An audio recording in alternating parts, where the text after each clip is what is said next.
From the world of politics. The gun decisions reinforce, particularly in European eyes, a sense that the United States is culturally and politically a very different country than they thought it was. To the world of business. When it comes to recession, of course, it matters so much for the real economy. And frankly, when real wage growth is declining, as it already is, this environment, no matter what the technical data says, probably feels like recession for a lot of households anyway. This is Balance of Power with David Westin.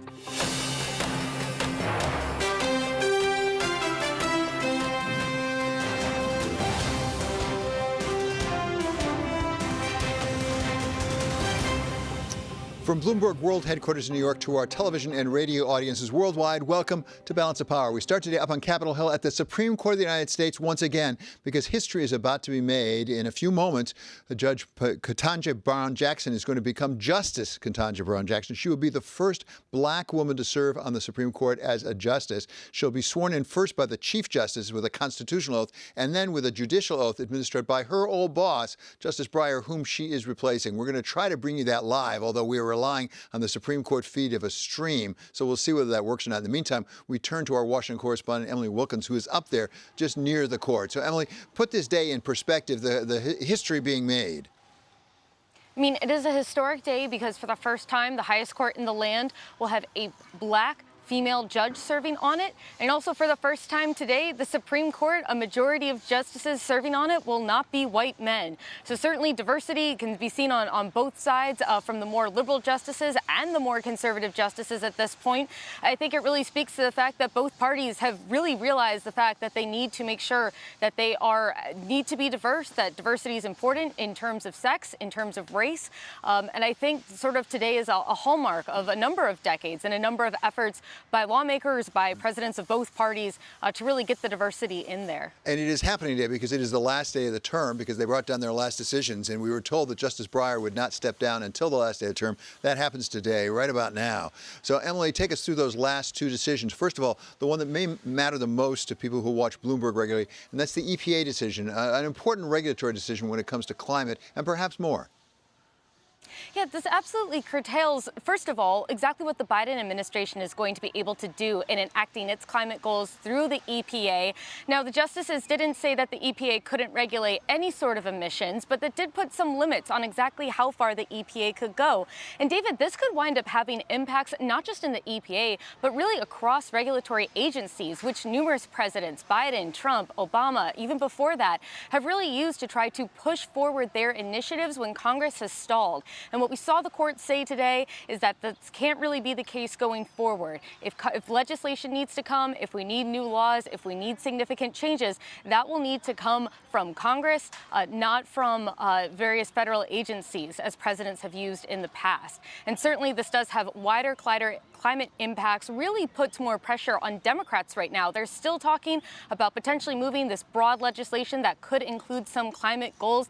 The pressure is now on senators, including Senator Joe Manchin, to try and find a path forward to get some of that done now that Biden and the EPA can't do as much as they initially thought they would be able to. Emily, as you quite correctly point out, the Supreme Court did not say that the EPA can never do it. They just said you can't do it unless Congress amends the Clean Air Act to give you explicit permission. But you cover Capitol Hill so much. How realistic is it to expect Congress to go back and change this law now if the effects would be to say you no longer can use coal or even perhaps natural gas, you have to go over to renewables?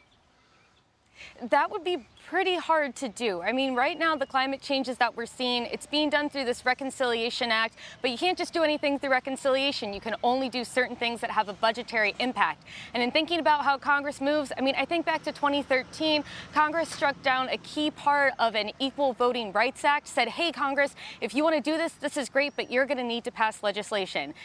More than, almost a decade on now, we still haven't seen any sort of that legislation be able to pass Congress. It just shows really now how gridlocked things are and how difficult it is for them to move legislation. And Emily, we are awaiting the swearing in of Judge Ketanji Brown Jackson as a justice of the Supreme Court. We believe that may happen imminently. We're seeing some video right now from one of the conference rooms up there at the court. Emily, one more decision came down today. Interestingly, both decisions came from the Chief Justice, but this one went the other way. It was the question of the so-called Remain in Mexico rule. Yes, this one basically the court sided with President Biden. They said that the Homeland Security and the folks at the border, they don't need to have immigrants and migrants wait in Mexico to be determined whether or not they can come in what capacity. Emily, thank you so very much. I think we're going to go to the Supreme Court of the United States right now. Chief Justice Roberts is speaking, introducing the new Justice, Ketanji Brown Jackson. But before we do so, I would like to recognize Dr. Patrick Jackson, who is here, her husband, and her daughters Talia and Layla. The administration of the oath is required both by the Constitution and by the Judiciary Act, and so we'll be delivering two oaths. I'll deliver the constitutional oath, and Justice Breyer will administer the statutory oath. There will be a formal investiture in the fall, but the oaths will allow Judge Jackson to undertake her duties, and she's been anxious to get to them without any further delay. Are you prepared to take the oath? I am.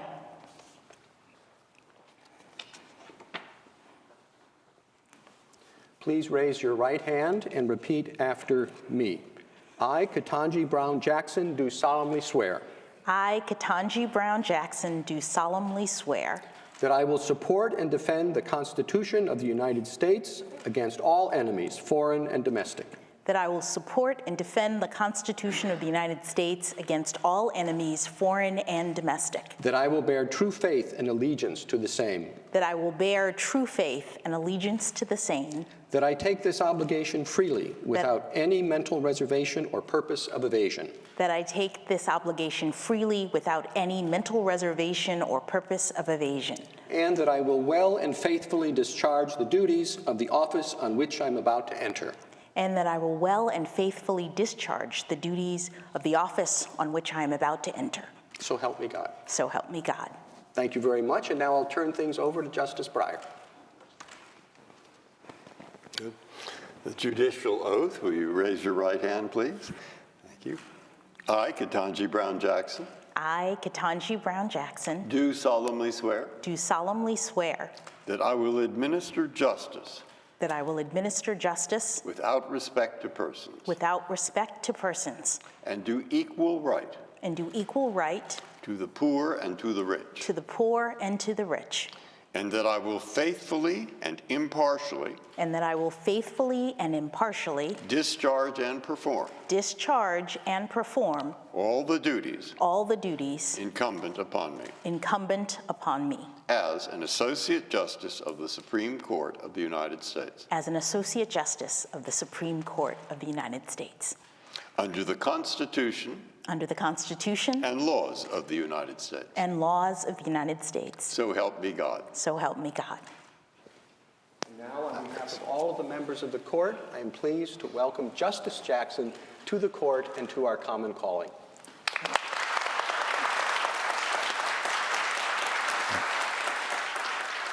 And there you have it, a moment of history being made in the Supreme Court. I believe that's the West Conference rooms. There are two conferences up there. It looks like the West one. First with an oath administered under the requirements of the Constitution by the Chief Justice of the United States, and then by Justice now, Ketanji Brown Jackson's former boss, Stephen Breyer, who is just effectively retiring. And they recess now outside of the conference room. So that was a moment of history. The first black woman to serve as a justice of the Supreme Court of the United States. I want to pick up now on one of the important decisions that came down today. That was the EPA decision in which the court really said that the EPA did not have the authority to go as far as it did under the Clean Air Act. We welcome back Blake Emerson. He's professor at the UCLA School of Law. So welcome back. Yesterday we were talking about what might happen here. Let me start with the most basic question. We talked about going narrow, going broad. Which way did the court go? Thanks so much, David. First of all, just a quick congratulations to Justice Jackson. So the ruling opted for a narrower version. So instead of saying that the EPA that Congress could not give EPA authority under the Constitution to make this big decision about regulating the power grid, instead the court said that the Clean Air Act itself did not give the EPA that broad authority. So it was the narrower of those two possibilities. But one thing I want to point out is that it's not even clear that the court should have taken this case in the first place. And the Constitution provides that the court is only supposed to decide cases and controversies. That means there has to be something really concrete in dispute, some kind of a real injury somebody suffered because of the way the government or somebody else in society acted. And that was arguably absent in this case. And I and a lot of other commentators would say that the court here has issued an advisory opinion in the absence of anything really at stake. And that's because the Obama administration's Clean Power Plan never went into effect. The Supreme Court itself stayed it, and the dates, the deadlines set in that plan have passed. So the plan itself cannot go back into effect. Nonetheless, the court wanted to make a statement that EPA and other federal regulatory agencies cannot decide matters of vast economic and political significance without explicit congressional authority. It's an important point because the first part of the majority opinion is given over to that question of justiciability, as they call it in the legal profession. But the majority decided it was justiciable after all. But let's talk about exactly what the next steps are to be taken here. For example, if you're the EPA administrator right now, what do you do in the wake of this decision? Is there anything left for you to do, or do you just have to say, I have to wait for Congress? Oh, for sure, the EPA can still act, and the EPA is currently in the process of working on regulations with regard to climate change.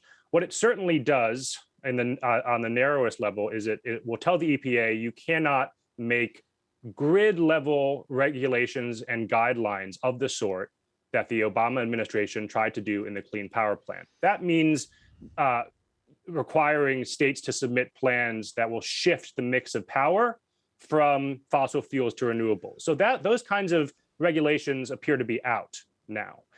That doesn't mean that the EPA could not still make plant-specific regulations.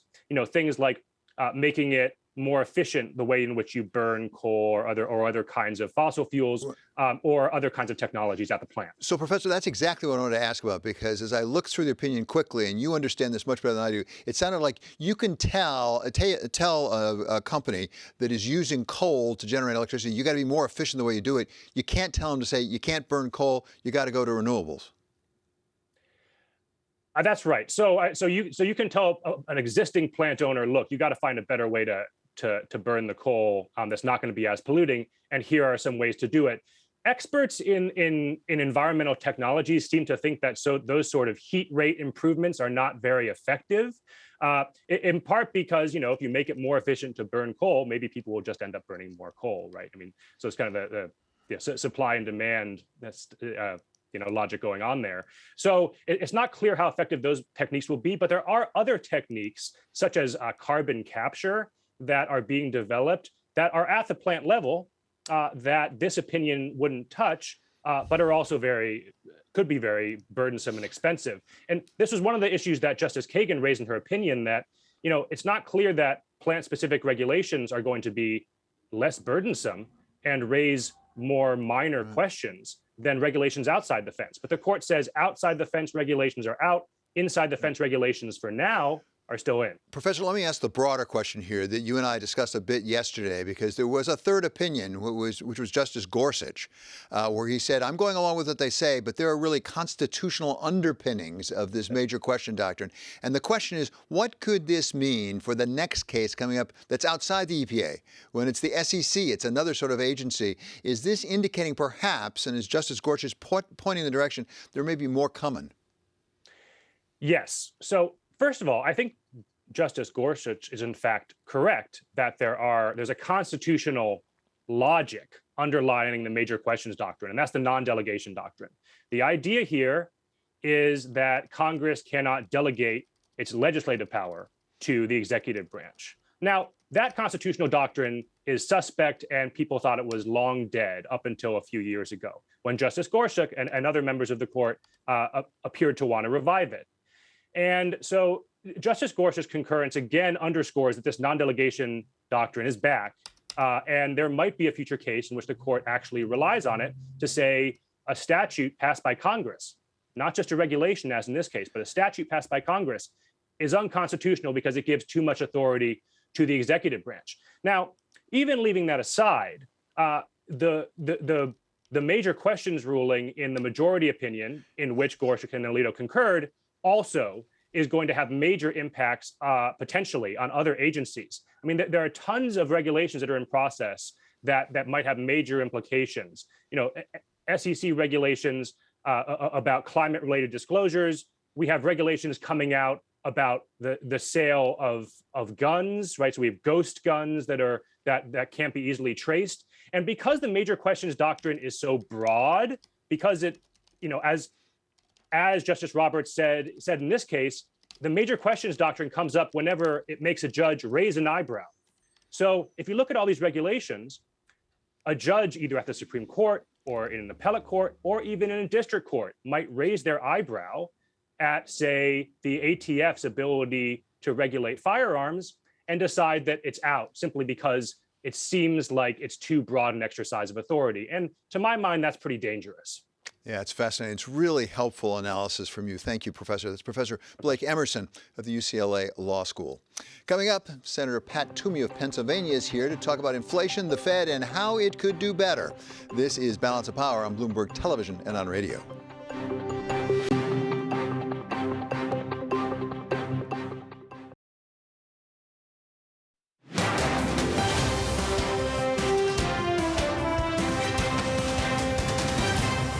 This is Balance of Power on Bloomberg Television and Radio. I'm David Westin. We have a lot going on in Washington right now, and some of it involves the Supreme Court, as we just heard about. We're going to start on that subject with Republican Senator Pat Toomey of Pennsylvania. He serves on the Senate Committee on Banking, Housing, and Urban Affairs. Senator, great to have you back here. Thanks. We've got a lot to talk about in the banking sector, but let's pick up, first of all, on that EPA decision and the major questions doctrine and what it may indicate, not just about the EPA, but about other agencies that you're familiar with in Washington, and how far they can go with that explicit congressional authorization. Yeah, so I think there's a very concerted effort by some on the left to try to achieve through the unelected and therefore unaccountable branches of government what they can't achieve through legislation. So whether it's the courts or it's regulators, we've seen this effort to affect policy. I see it in the Banking Committee, for instance, with the SEC. SEC attempting to impose this whole climate change disclosure regime that is completely divorced from financially material information that has historically been the guide for what has to be disclosed, and with no authority from Congress to do that. There was a major effort to have the Federal Reserve actually allocate capital away from the fossil fuel industry in order to accelerate a transition to a low-carbon economy. So I've been fighting this fight for quite some time because my argument is it shouldn't be about how quickly you think we ought to transition our economy. It's about who decides and who's accountable. In a democratic society, it has to be the people who are held accountable by the American people. So, Senator, you know very well what the response is to that. You've heard it, I'm sure, which is the following. There are a lot of things going on in this country. It's a very complicated country with a lot of important issues. Even in the opinions that we saw today, we had the majority admit that climate is a really tough issue. Congress has not shown its propensity to get a lot done very quickly. So effectively, that's saying we're not going to do anything about it. That's what the other side would say to what you just said. Yeah, well, they might say that. They would be ignoring what we did during 2020 and 2021 when we passed several $1 trillion worth of spending and new programs in direct response to the emergency of the moment, which was the lockdowns resulting from the pandemic. And they're really, that message, that idea is basically another way of saying, democracy doesn't really work. And so what we need to have is an omnipotent group of bureaucrats, and they'll be really smart, and they'll make all the decisions. That's not what America's about. And so, yeah, it's messy. You may not get the outcomes you prefer. You might have to wait longer than you'd like. But in the end, it's a democratic process that assures that the American people are actually sovereign. I think this idea that Congress isn't very effective, so let's just have a super legislative body, it's very offensive and deeply undemocratic. So you mentioned before the Federal Reserve, something you've been very involved in. Obviously, we have an inflation problem. I think everybody can agree on that right now. Yeah, I hope so. And we heard actually from the U.S. central banker, the Fed Chair Jay Powell, yesterday, appearing over in Europe, about what they're going to do about inflation. This is part of what he had to say. Strongly committed to using our tools to get inflation to come down. The way to do that is to slow down growth, ideally keep it positive, and as I mentioned, supply and demand get back into balance. So that's what we're trying to accomplish. Is there a risk that we would go too far? Certainly there's a risk. But I wouldn't agree that it's the biggest risk to the economy. I think that, The bigger mistake to make, let's put it that way, would be to fail to restore price stability. So, Senator, do you agree with the chair? I mean, you've not just been a senator, you've spent time on Wall Street. You know sort of the way the markets work at this point. Is the bigger risk right now recession or inflation? Well, I think inflation's the bigger risk because it's here. It's real. And if inflation doesn't come under control quickly, it does enormous long-term damage. Is there a risk that we have a recession? Yes, I think clearly there's a significant risk that within the next 12 months we'll have a recession. My quarrel with the Fed and how it has managed monetary policy, and the reason we've gotten in this dilemma, is because I think there's a mindset at the Fed that sees inflation as a psychological problem rather than a monetary problem. And by that I mean they are so focused on inflation expectations and not so much focused on the massive expansion in the money supply, the huge quantitative easing, the negative real interest rates, which persist to this day. Those things, I think, are what almost assured us that combined with massive overspending that was then financed by debt that was monetized by the Fed, this is a recipe for inflation. And I think the Fed gets it, that there's a problem. And they're going to move aggressively, I think, but I'm still not convinced that they view this in the optimal sort of framework. There's a substantive set of issues here. Process also matters, and you've been outspoken about the process surrounding the Fed right now, the possible reform that you think is appropriate. It came out of actually Sarah Bloom Raskin's confirmation hearing, I recall. What would you do if you had your druthers about regulatory reform for the Fed and its operation? Well, we're wrestling with that because we have the situation where the Fed is basically stonewalling Congress. The regional banks, and to some extent the main Fed, are taking the position that what we do is none of your business. We're an independent agency. You can't really look very closely on what we do. That's outrageous, right? The Fed exists as a creature of Congress, right? We delegate to the Fed the constitutional authority to control the supply of money that the Constitution gives to us. But in the case, for instance, of the Kansas City Fed, first turning down, then approving, then repealing, apparently, master accounts for Reserve Trust, a fintech company based in Colorado, we've simply said, hey, could explain to us the methodology here, and we're getting stonewalled. The answer is no, none of your business. They're taking the position that they're not accountable to anyone, and that's not acceptable. So there's a few things we could do. We could have more Fed officials subject to Senate confirmation. Like the regional presidents, for example? For instance, yes. We could do that. We could subject them to FOIA, which they're not subject to now.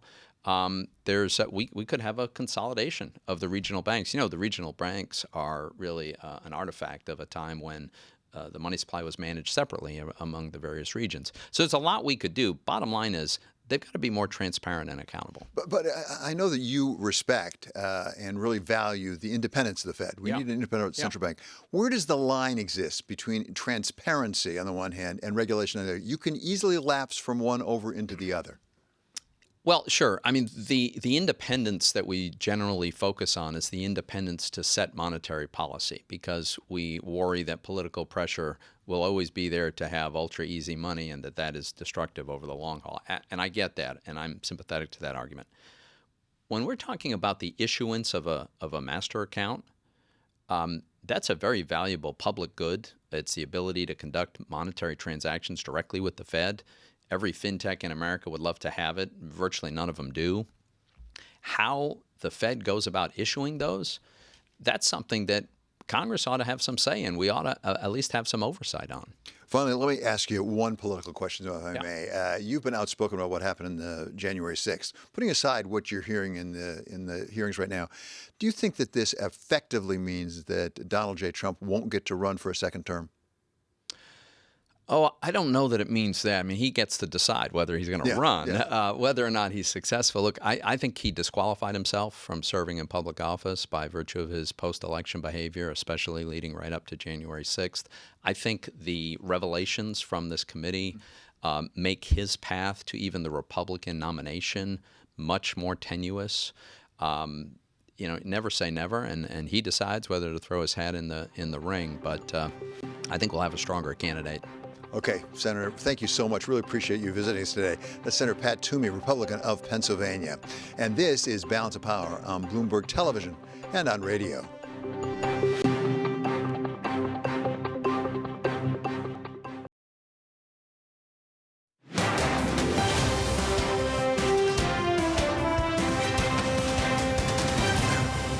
This is Balance of Power on Bloomberg Television and Radio. I'm David Westin. We're going to keep you up to date with news from all around the world. For that, we turn to Mark Crumpton here with the first word. Mark? David, thank you. An historic day at the U.S. Supreme Court. Ketanji Brown Jackson has been sworn in as the first black woman on the nation's highest court. The 51-year-old was confirmed to replace Stephen Breyer in April, but she then had to wait until he stepped down at the end of the court's term. Justice Jackson is likely to join fellow Democratic appointees Sonia Sotomayor and Elena Kagan in the court's liberal wing. President Biden says he would support changing the Senate's filibuster rules to pass legislation ensuring access to abortion, calling the Supreme Court destabilizing for controversial decisions. The president was speaking to reporters on the final day of the NATO summit in Madrid. We have to codify Roe v. Wade in the law, and the way to do that is to make sure the Congress votes to do that. And if the filibuster gets in the way, it's like voting rights. It should be, we provide an exception for this. Mr. Biden has been under pressure from liberal Democrats to respond more aggressively to that Supreme Court decision. In Texas, 4 men have been arrested in connection with the deaths of 53 migrants smuggled into the United States from Mexico in a sweltering tractor trailer. All of the victims were believed to have been in the U.S. illegally, most of them coming from Mexico or Central America. 2 of the suspects were arrested on migrant smuggling charges, while the other 2 are being held on gun charges. China's Xi Jinping has made his first trip outside the mainland in almost 900 days. President Xi traveled to Hong Kong, calling the city reborn since he last visited 5 years ago. His comments were an apparent reference to the sweeping security law Beijing imposed in 2020 that crushed dissent. Xi is marking the 25th anniversary of Chinese rule in the former British colony. Global news 24 hours a day, on air and on Bloomberg Quick Take, powered by more than 2,700 journalists and analysts in over 120 countries. I'm Mark Crumpton. This is Bloomberg. David? Thank you so much, Mark. So the big question, of course, in the United States of America is inflation, what the Fed's going to do about it, and whether it will drive us into some sort of recession. We even went over to Sintra, Portugal, to hear from Fed Chair Jay Powell yesterday on that very subject. Now we welcome somebody who really knows the economy and reports on it every single day, at least into my inbox. He's Ed Hyman. He's Evercore ISI chairman and also Evercore vice chairman. So welcome, Ed. Great to have you here in the studio. My pleasure. Let me go back to what Jay Powell said yesterday. He said, we're going to do whatever it takes on inflation, even if we risk going into recession. Which is the bigger danger right now? They're both dangers. But it seems to me that there's no doubt the Fed's going to keep pushing until they get some progress on inflation. I think we're going to have a financial shock somewhere. We always have one in a tightening cycle. And the economy is going to continue to weaken. And some mosaic of that will cause the Fed to change a little bit. Maybe they'll say no more 75s. Or they'll do a 50 and they'll do no more 50s, they'll do 25s. Or maybe they'll say, we'll skip the next meeting, we're still tightening. But they're going to keep pushing for sure. But I think there's a pretty good chance now, as the data comes out today, in addition to the past few months, that inflation has started to come down. Well, that was my question. Are they making progress? Because I saw your note from today, and you noted that PCE is not as hot as the CPI was. Right. 5-year is coming down some. Right. Are they making some progress, or is it too soon to tell? It's probably too soon to tell. But, you know, my job is to try and go where the puck is going. And not that I'm a hockey player, but like your colleague. You mentioned inflation expectations. They're down about 100 basis points. Gasoline futures are down about 70 or 80 cents. And commodity prices today are down decisively. Like nat gas is down a lot. And so commodity prices have come down, including the food complex. And then we survey retailers about pricing power. We've been doing it systematically for over a decade. And that's dropped like 10 points in the past 3 weeks. And they have excess inventories, and so they're having to do some discounting. So if I may elaborate one more point. Please. Probably 6 months ago, I was collecting I always collect anecdotal evidence, but I had two people in 2 days tell me that they were having to pay up to $25 to get a dishwasher, one in Minnesota and one in South Carolina. And I know, wow. Last night, I had a guy tell me who does light manufacturing in Florida. He'd gone from 14 to 15 to 16 to 17 to $18, and now he was getting workers back in. So I don't think wages are going to go down by any means, but I think we might be seeing some light at the end of the tunnel here on inflation. Are we worried about consumer spending at all? I mean, is that what we want it to come off? Because the consumer spending numbers were down, for example, the numbers today, and that's sort of a trend right now. Yeah. So you know this story, but I'll say it again. Income in today's numbers was up about 0.5% or 6% annual rate. And it's been running, it's probably up 11% year on year, nominal income. Now, it turns out that inflation is like 7% or 6%. And so the income is there, but it's all being eaten up in price. So the real that's left over is only like 1 or 2%. In this latest month, it was down slightly. But as long as the income is there, I think the spending is there. And if I could continue to be on your program or your wish list. You're always welcome. I've studied this so much. We've never, ever had a recession without an inverted yield curve. I go back to 1929, not that I was there, but 1929, and then Japan in 1989, and 2007, the yield curve inverted, and we get a recession. And now the yield curve is, you got bond yields at 3 or something, and Fed funds at 2 or so. So you still got a pretty steep yield curve. One of the things that's different this time is the pandemic. We've never had a pandemic like that, certainly in 100 years, and part of it is the supply shock. One of the reasons I really follow all your research so carefully is what you say about the supply chain. Yeah. And what are the data showing us? Are we starting to unravel the knots in the supply chain? Some. Slow process probably. They're still, like this auto inventories are still low.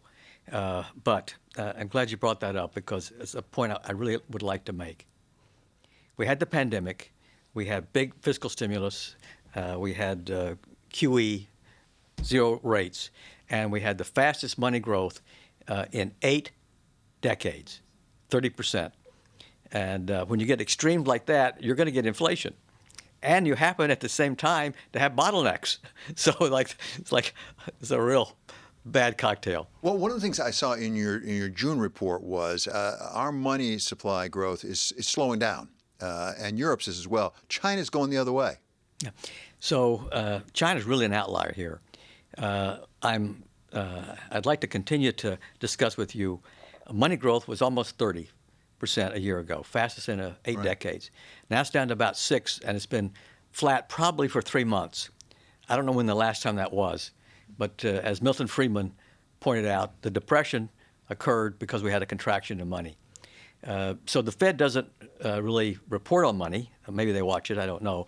But I'm concerned that if money goes negative, which is starting to do with quantitative tightening, that we could have a much worse economy than I'm forecasting. So your concern is we may be slowing down the money growth too much. Oh, listen, we're already there. Yeah. I think it was unchanged in April, unchanged in May, and with the data we have on bank deposits, it's probably unchanged in June. One more, Ed, and that's the strength of the dollar and exports, because the trade deficit has really been up there because we started importing again when we came out of the pandemic. We don't seem to be exporting as much. How big a threat is that? Exports are okay. The trade numbers improved recently, but I'm watching the dollar really carefully. The dollar trades a lot on technicals. Mm-hmm. Because it's so hard to forecast. And it's about to make an upside breakout. It's like that close. Now, that also puts downward pressure on inflation. When the dollar goes up, it pushes down commodity prices, which may be one of the things that's pushing down commodity prices now. Yeah. So you can see why Ed Hyman is the authority when it comes to reporting in the economy. Thank you so much to Ed Hyman. He's Evercore ISI chairman and Evercore vice chairman. Coming up, we go over what was decided in the NATO meetings over in Madrid with former NATO Deputy Secretary General Rose Gottemoeller. This is Balance of Power on Bloomberg Television and on radio.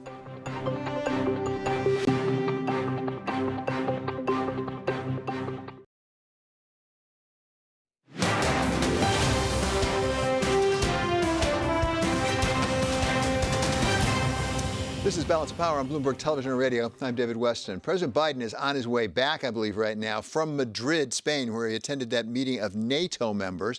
And a lot was accomplished, maybe more than some people might have expected. To take us through what they accomplished, we welcome now Rose Gottemoeller. She's a lecturer at Stanford University and former Deputy Secretary General of NATO. So, Rose, thank you so much for being back with us. I think there might have been low expectations, but in fact, there was something historic done, right?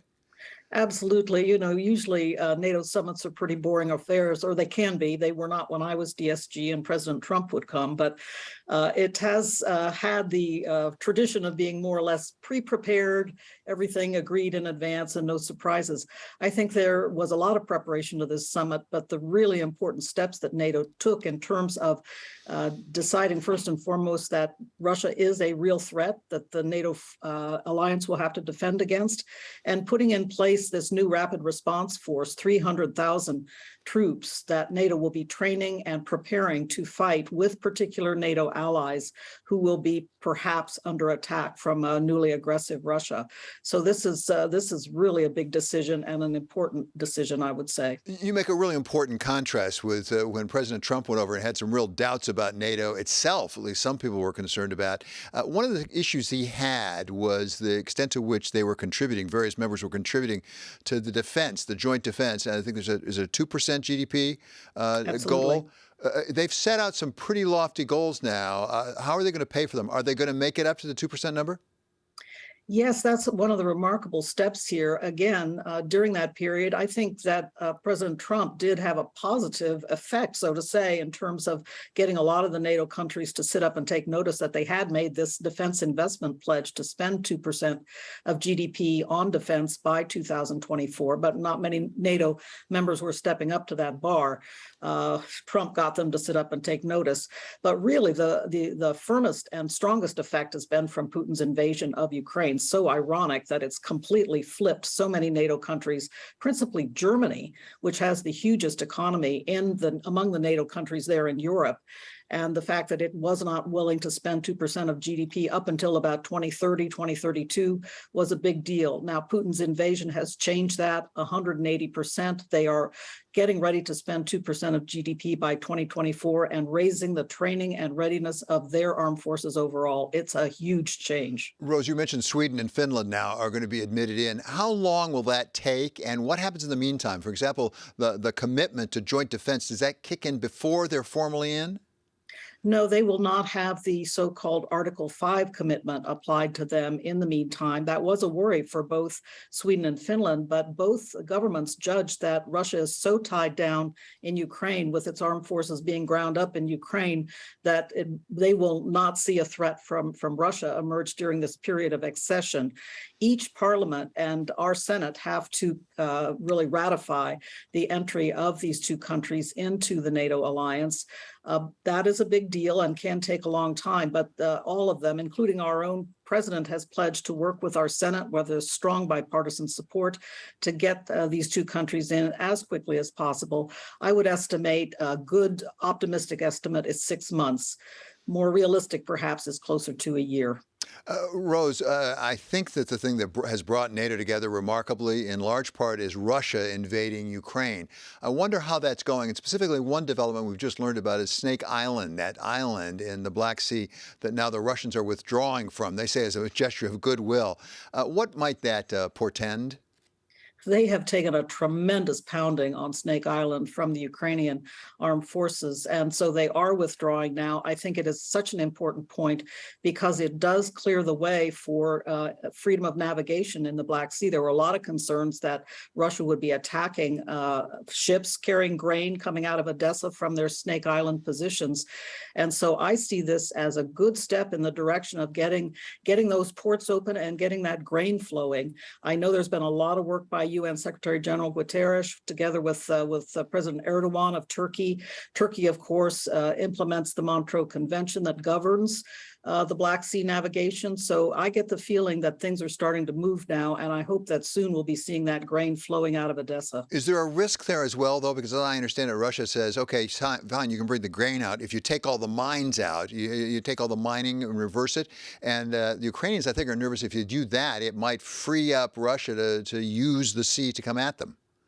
That is why it's going to be so important. And I don't know the details of the UN deal, but it's going to be so important to have a lot of countries, and not NATO countries. I don't think that should be a NATO operation, but have a lot of countries involved in escorting those ships through the Black Sea so that Russia can't rush back in and try to attack Odessa port, that there will be a number of countries engaged and involved in that navigation effort.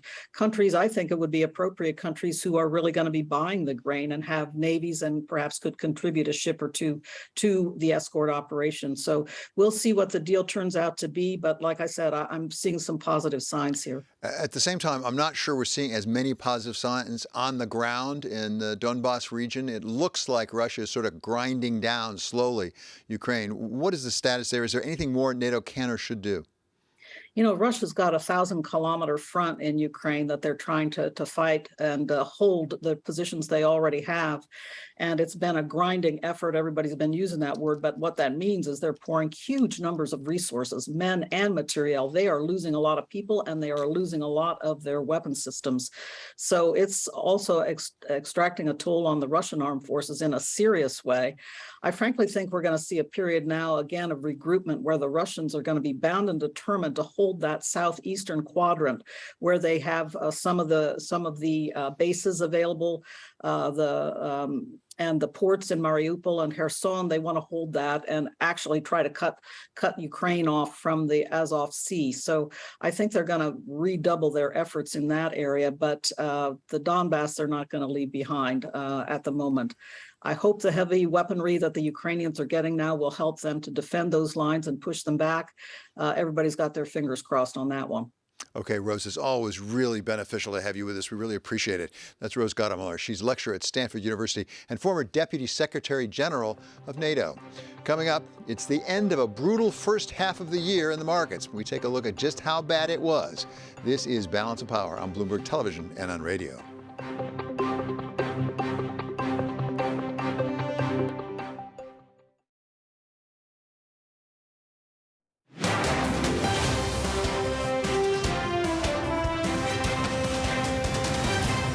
This is Balance of Power on Bloomberg Television and Radio. I'm David Westin. Today marks the end of the Supreme Court term. It also marks the end of the first half of 2022, a time that particularly some equity investors might not be sad to see go. To give us an update on where we are at this point, just on the cusp of the end of that first half, we welcome now Kriti Gupta. So, Kriti, give us a sense of how bad it's been. Yeah, well, pretty bad. Remember, today is not just the end of the first half, it's the end of the month, it's the end of the quarter as well. So there's a lot of rebalancing that you're going to see. An intraday chart of the S&P 500 really frames that nicely, where it's just choppy action. People are getting in, they're getting out, they're trying to basically prepare themselves for the back half of the year, but also the long weekend that's coming up. Year to date, though, the S&P 500, once again, in a bear market, down 20% from its peak. You got the bond index down about 14.3% as well. Globally, it's not just U.S. Treasuries. And of course, that dollar strength, it does continue, but that yen weakness is also still a major part of that conversation. And in the meantime, the energy story is up 60% in just these last 6 months, David. So it's been a pretty volatile trade. The question I think right now is, does this reverse in the third quarter, specifically simply because this is this a buy the dip opportunity, or is this really where it continues? You mentioned the Japanese yen, but talk about the dollar as well, because the dollar has just been on a tear, and it doesn't seem to be slowing down, does it? It doesn't seem to be slowing down, but I think the drivers of it are a little bit different in that the dollar has been growing a lot because of those interest rate differentials. A very hawkish Federal Reserve against a less hawkish ECB and certainly less hawkish BOJ as well. Then you have the function of, well, if the rest of these central banks are catching up, we heard about the Swiss National Bank, their first 50 basis point hike in ages. If you have them all catching up, then what's the bull case for the dollar? And the story is recession. Where else do you go if the entire world falls into a recession? And right now, the dollar still plays that haven role. What's the bond market telling us at the moment? Because I noticed last time I checked, at least, the yield was down somewhat on the 10-year. Well, the yield is down today. It's down about 11 basis points. So you are seeing a significant move lower. But once again, it's those rebalancing flows, because remember, you have seen yields just go higher and higher, pushing the dollar higher and higher as we were speaking. So a reversal of that. But honestly, I think the move that you have to keep in mind here is what's going on in the stock market. David, if I can share with you a little piece of nerdiness, and it's going to be this kind of parallel that you saw going all the way back to 1962. This has been the worst start of the year. 1962, yeah. To 1962. You were not around then, I was. I wasn't around. I'm sure you can shed plenty of light on it. But what's important about that year is that there was this thing called the Kennedy slide, 9 straight months of declines that had followed these massive gains. And it's a kind of similar situation now. The head of the American Stock Exchange at the time said, there's no real reason. The markets are functioning just fine. But it's really just kind of a re-rating, a revaluing. And the pivot point for that, David, was the Cuban Missile Crisis, the end of that. So we also have to keep in mind, it's not just recession talk, it's not just the Federal Reserve, it's also the war in Ukraine that may just be weighing on markets, even as they have priced in some of those commodity shocks. By the way, I actually remember the Cuban Missile Crisis. I was only 9 years old, but I remember it. Yeah, it was a pretty searing memory.